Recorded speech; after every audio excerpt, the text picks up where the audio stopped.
Good evening. Welcome back. It is Friday, June 16th, 2023. We don't have a lot to cover for this day, so this is going to be a really short video. Only two events that really stood out in my research that I was looking at. 1991 on this date at Pocono in the Cup Series, Darrell Waltrip won. Not a big surprise there, but fifth place finisher was Geoff Bodine. That part's not the surprise. His car owner is Flossie Johnson.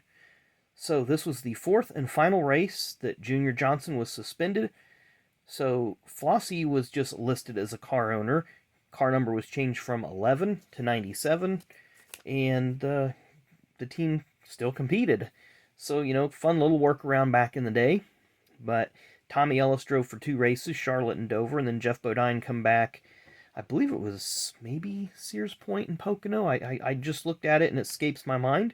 But Junior was suspended because of an oversized engine found during the running of the Winston All-Star race. Also on this date in 2007 at Kentucky Motor Speedway in the Busch Series, Stephen Light wins his first and only career Busch Series race. Like I said, not a lot happening on June 16th in the world, at least in the racing world.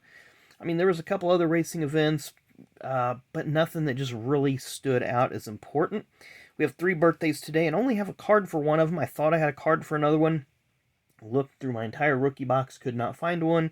And the other driver does not have one. And that driver born on this date in 2005 is Jake Finch, current ARCA driver, ARCA East driver, son of car owner James Finch. The driver that I thought I had a card of, born on this date in 1976, Mike Swaim Jr., obviously son of Mike Swaim. Mike Swaim Jr., I want to say he was a Goodies Dash Series champion, but the Swaim family always was short tracks, ran a lot of short tracks in the Southeast. Mike Swaim was a pretty dominant Goodies Dash Series driver. Then Mike Swaim Jr. did run some Busch Series. Don't think he ever really made any truck starts, just kind of drawing a blank, because his career he was pretty fast in and out of NASCAR. Not sure what he's up to these days. And then our only birthday that we have a card of today, born on this date in 1942, but sadly he passed away in 1973 in a crash at Talladega.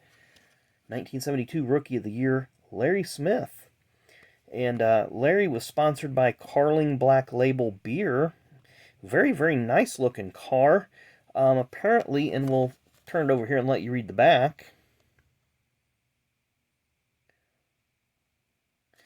But at Talladega, it was just a routine-looking crash. I believe he blew a right front tire and hit the wall, but he died of massive head injuries, and the rumor was, I can never have this confirmed, but apparently he took the safety liner out of the inside of his helmet because it was causing irritation to his scalp.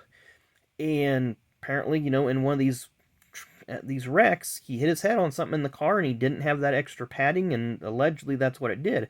Because the safety workers got him out of the car and transported him to the infield care center. When the recovery team took the car back to the pits, they were actually working on the car to get it back in the race. Again, this is all legend. But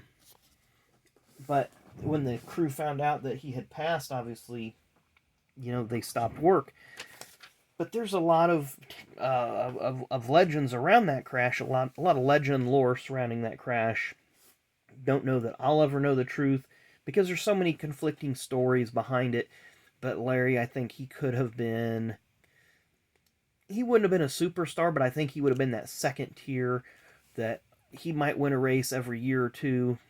But if he would have gotten a good car, he might have been a driver that wins 2 or 3 races a year. You just never know. And such a tragic deal on that day, but today would have been his 81st birthday. So, you look at it and it's like, wow, I can't believe, he was killed in 73. It's been 50 years since he passed. So he's been gone longer than he was here, but you always want to keep memories of those folks alive. So that's what we try to do here. Inform everybody and let people know this is what happened during the sport during the era, and this is some of the people that were around then. But anyway, short video, not a lot that happened, but thanks again for watching. Really appreciate it. And we're going to be at the Speedrome tomorrow, so look for some videos. As always, thanks for watching. Hit that like button and that subscribe button on your way out. It would mean a lot to me. Thanks again, and we'll see you tomorrow.